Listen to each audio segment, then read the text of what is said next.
Peace, family, friends, and lovers out there. I hope everyone's doing great. It's the end of July, and we're approaching the full moon, 2026, and we're broadcasting from California, right? So, before we get into today's topic, I would like to just briefly catch you guys up on what I've been going through in these last 2 months. It's been very relaxing. One thing, it's been very relaxing.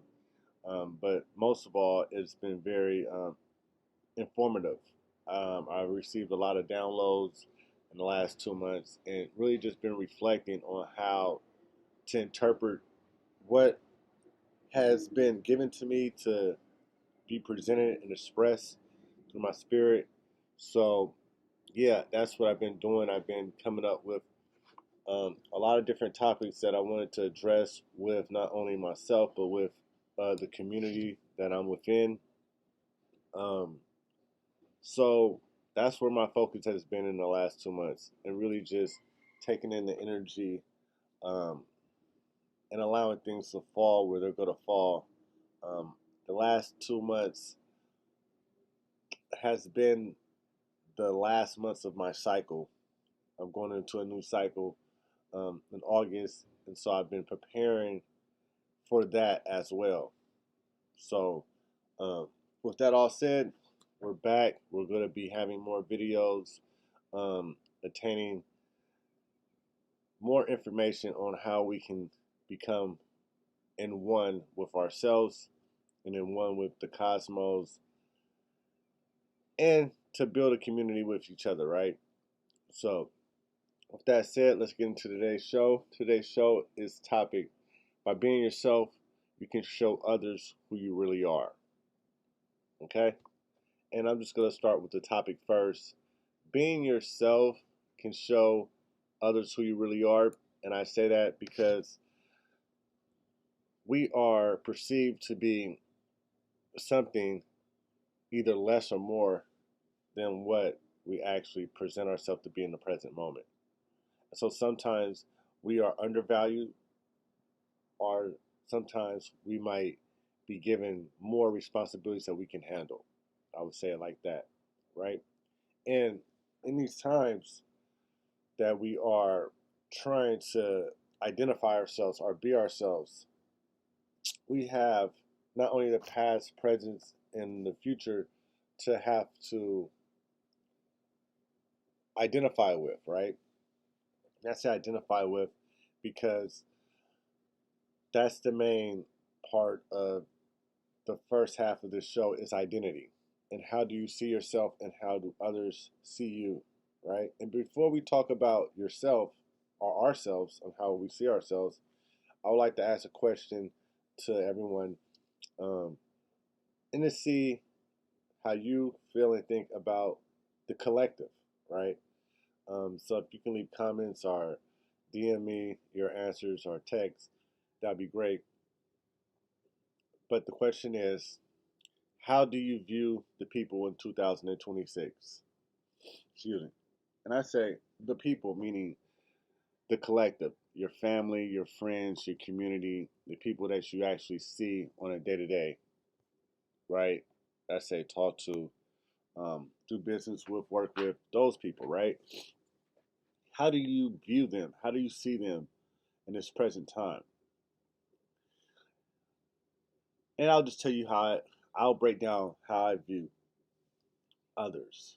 Um, and then you can kind of get an example on where I'm going with the conversation, right? So I understand that there's many different views on how people see each other, right? I understand that. But in this example, I'm going to use a reference and call it the tree of life, and I'm going to go down the tree of life to show you the different groups of people of the collective and what they represent in my eyes. Okay, so um, I would say, yeah, the first one is the elders. How do I view the elders in the community in 2026. For the most part, I want to say that the elders are proud, and that is what I want to say. That is a large or broad statement to make, right? Um, because our elders, I say, are feeling proud, but in a way of within oneself. They're proud that they are here at this point of life, accepting it. Most of them are feeling good about the situation that they're in, health wise.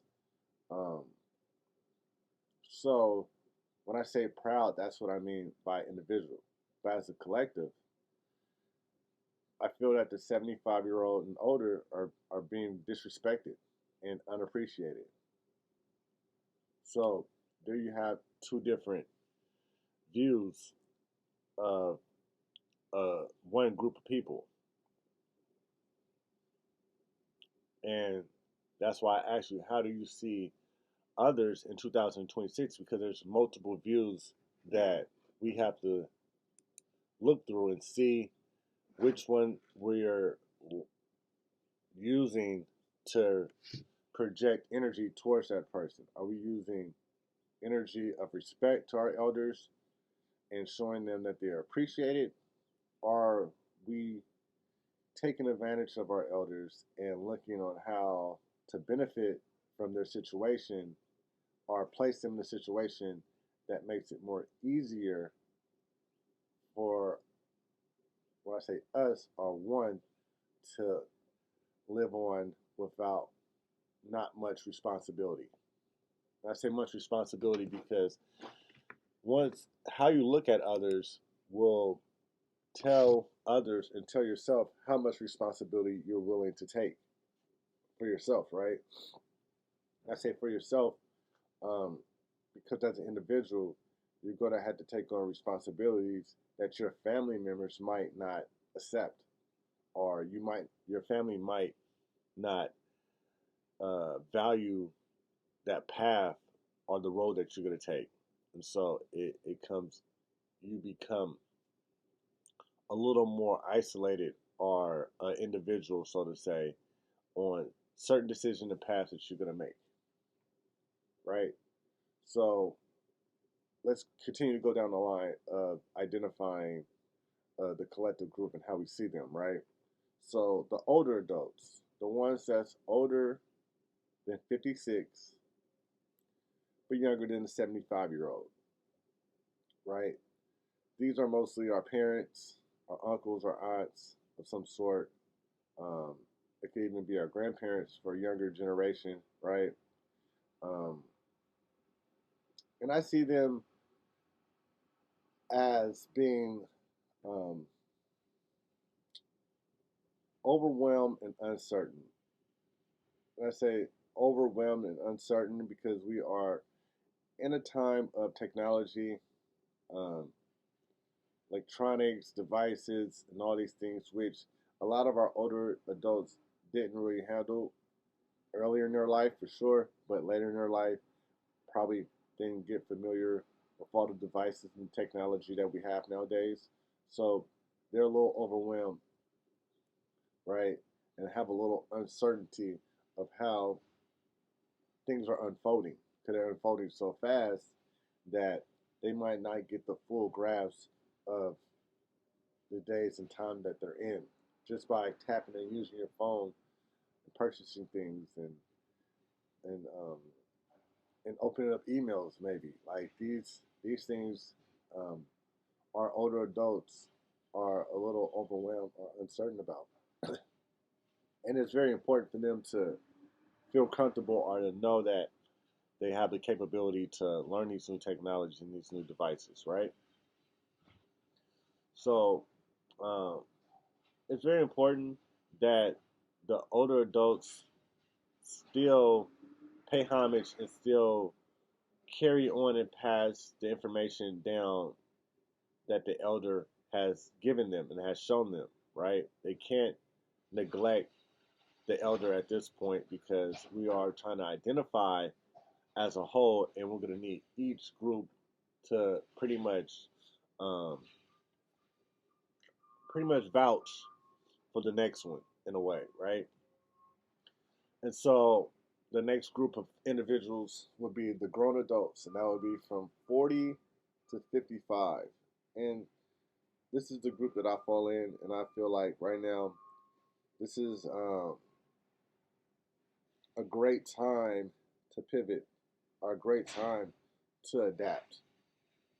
And so I feel like the individuals like myself are adaptable and are ready for this new journey. I say this new journey because we are the bridge. We are the ones that will connect the younger generation with the older generation. And if we fail to do so, then we will see how we failed our generation of people.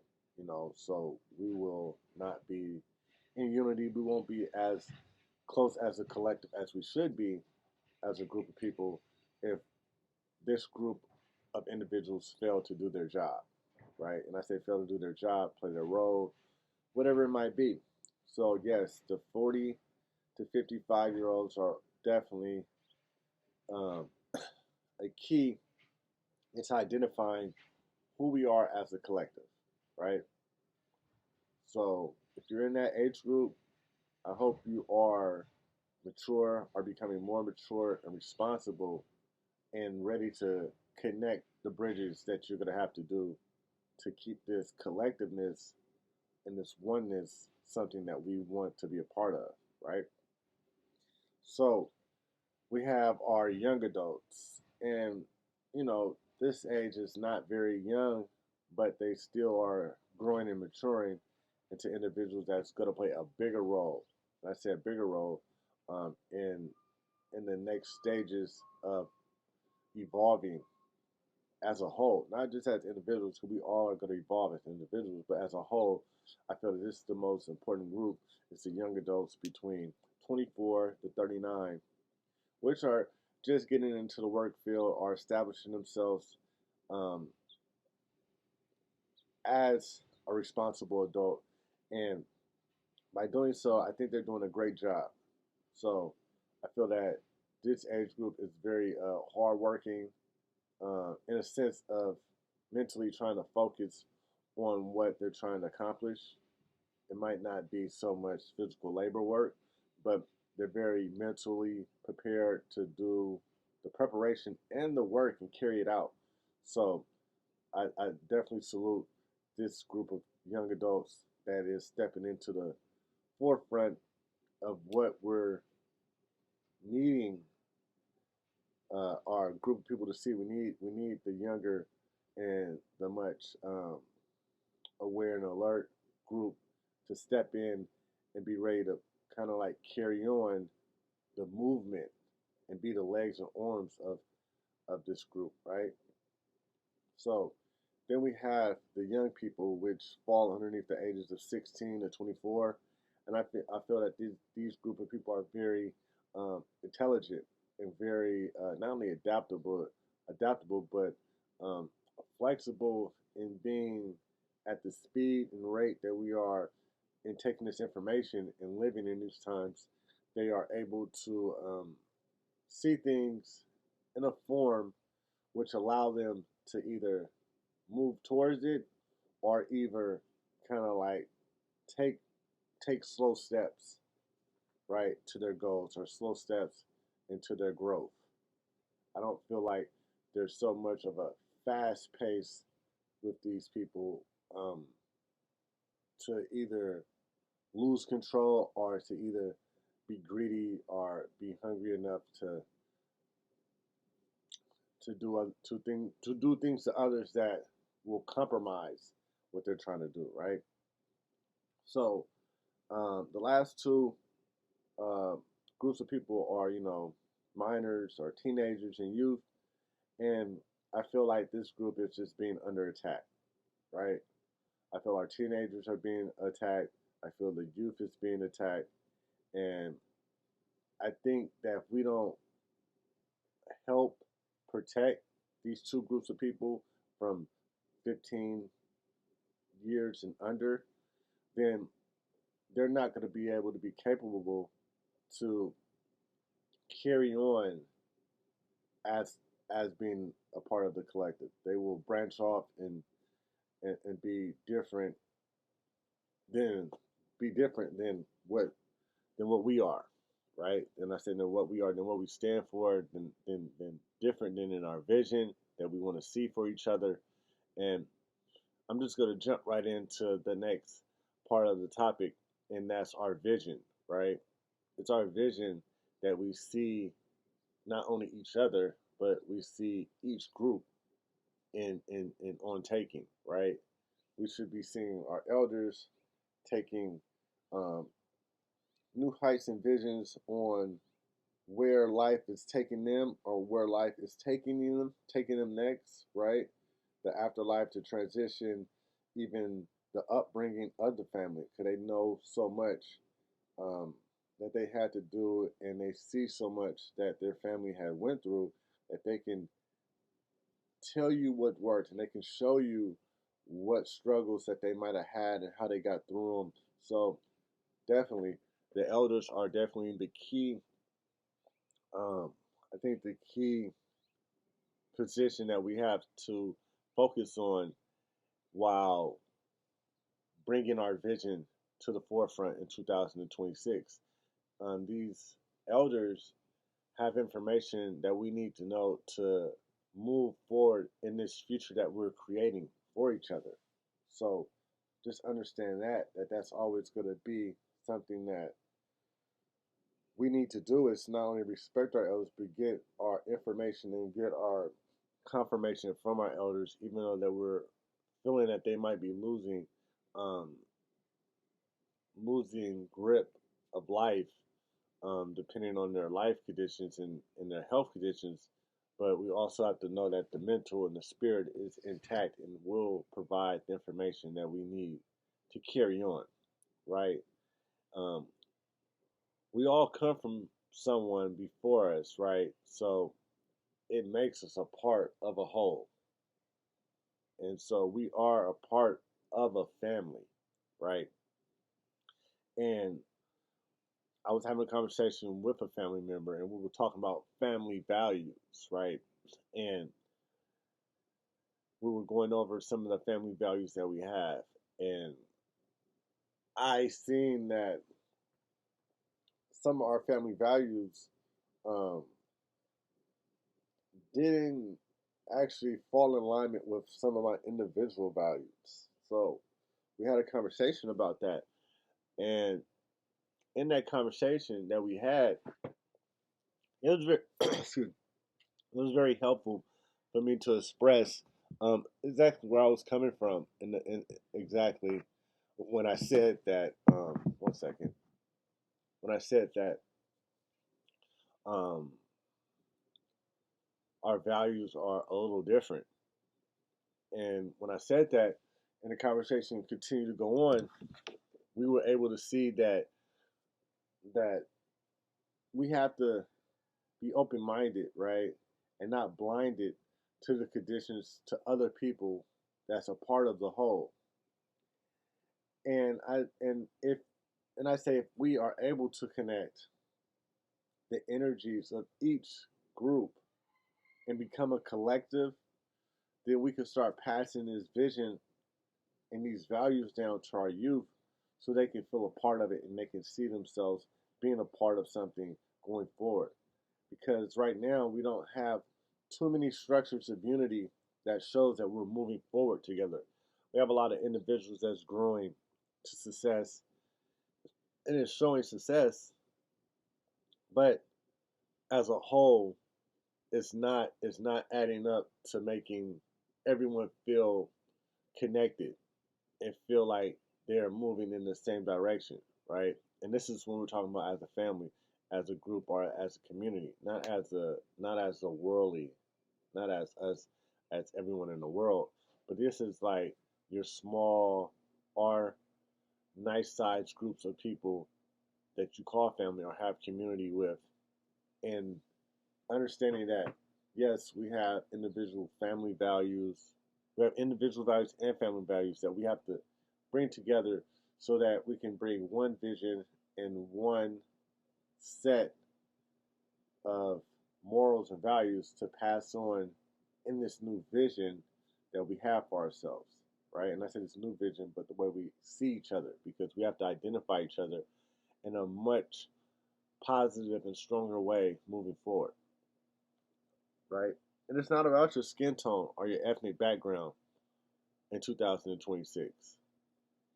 Even though we see wars being fought today on lies and beliefs and on religious beliefs mostly, but really it's really being disguised as the fight for your energy, right? Your attention, your energy. It's the main war. And this is what I say spiritually we have to be protected for, and we have to know in 2026 that there's a time that we need to step away from the world and understand that we're not amongst the world. We're not within this world or this reality that we think we are. We are creating it, right? We're not in it, but we are creating it. And by creating it, we have to see that we are accountable for what we have created. And we can't be pointing fingers to the elders or to the oldest adults or to the grown adults and saying, "Hey, I just follow your steps and I just follow what you taught me." And now, you know, we are in a situation where we don't even trust or believe or even have enough contact to stay within our community or within our family. So this energy that we're dealing with in 2026 is not bringing us together, right? So I say that it's time, and I'm not saying me, but I know for me, it's time for a rebirth. It's time for a renewal.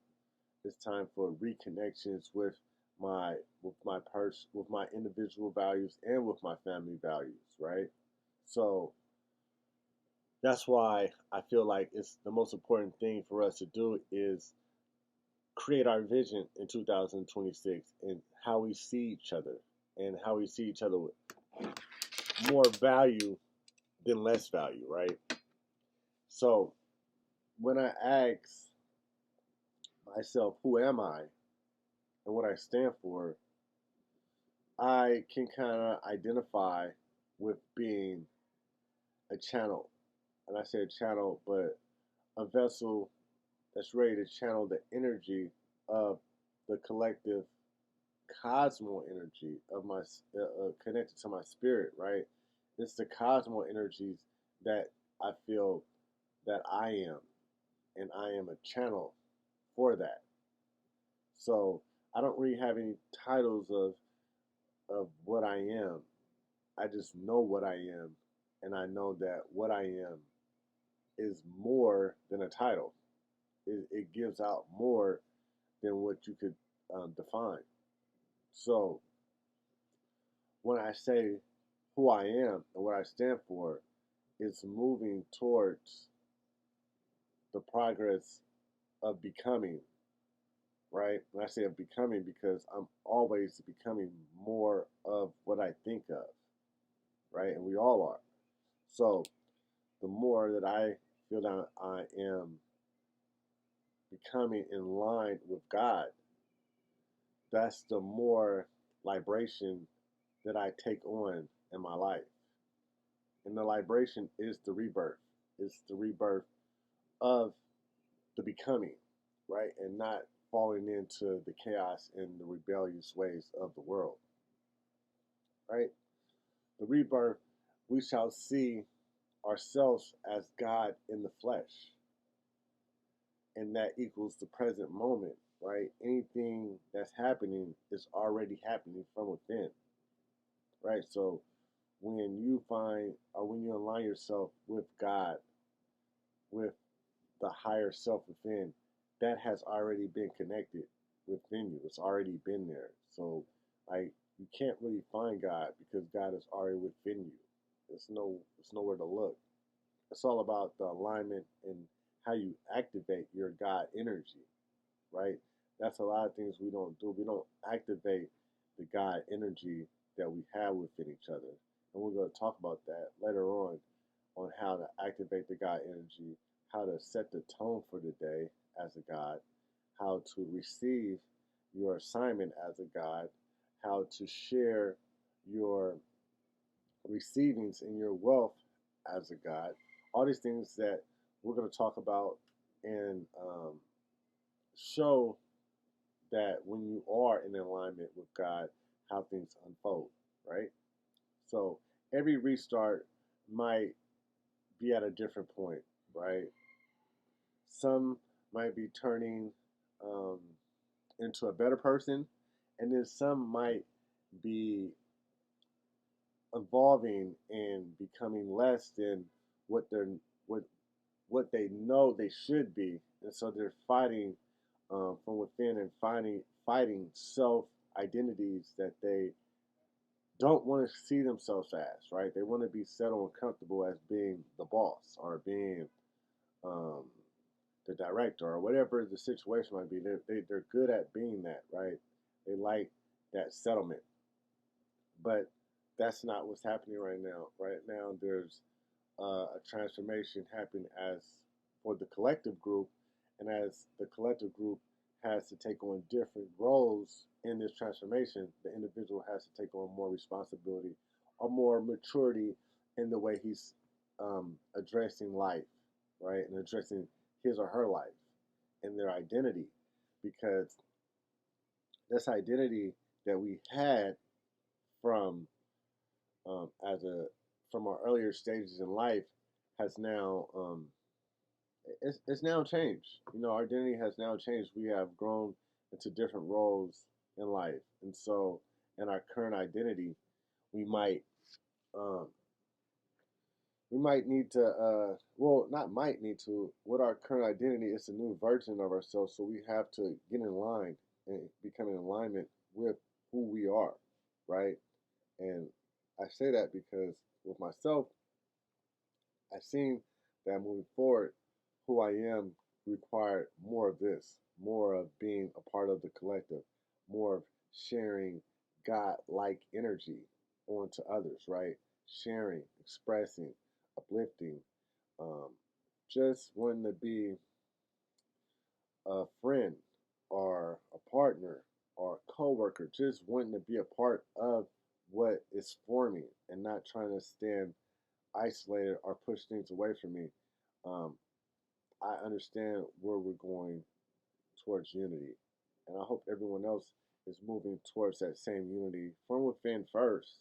Because once you start moving towards the unity from within, then you shall start seeing others um, in a way where you're less judgmental on their action or on what they present to be, and you're more supportive to others. And that is really showing you that you are becoming the new current identity by reflecting on the others. It's like how you reflect on the others allows you to see where you're at in the transformation as an individual, right? And so I'm not going to go too long, but I did want to say when you ask yourself who you are and what you stand for, you can't allow others to identify you, right? Identify your identity is not fixed, right? It's something that you gain through experience, through understanding, and we know that our identity changes as we develop. So there's no need. So there is, I mean, I'm not gonna say there's no need, but there is a need to redefine what your identity is and what you stand for.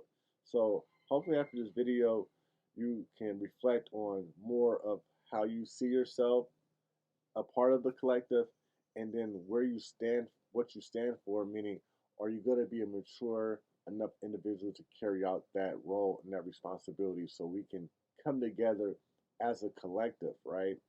And because we are moving towards that, and a lot of us are coming into alignment so that we can see this unity in 2026. I feel as a whole, we're going through this transformation together. So we need to look at what comes up in our life that we're dealing with uh, we need to deal with it with a sense of truth and not be caught up and the lies and beliefs that we might have had that got us in a situation to where we don't know what's real and what's not, right? And that's what the time that we're in. We're in a time of AI and and artificial. It's so much of it. It's like we need to be more. We just need to use more focus and our intuition on knowing what's coming from within and knowing what's real and what we can feel and not what we just see or think is happening. Okay? So, with that said, I hope everyone out there is having a great summer. We're moving into August now. The full moon is here, so things are at the surface. So whatever you're dealing with now is for you to deal with. It's not anything that you should be hiding or you should be neglecting.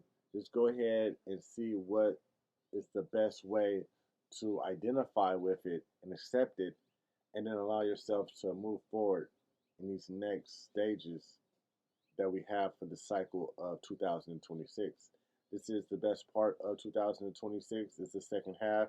We should be rolling right into 2027 with all the momentum that we have created and co-created with those around us. So it's a beautiful time to be working with others, to seeing that networking is a part of growth, right? And the right type of connections at this point will allow you to strive into 2026 with good relationships, healthy relationships, and relationships that have support and not just takes away from you. With that said, Ashe, Rafiki, and to all my family, friends, and loved ones out there, stay in tune. Ashe.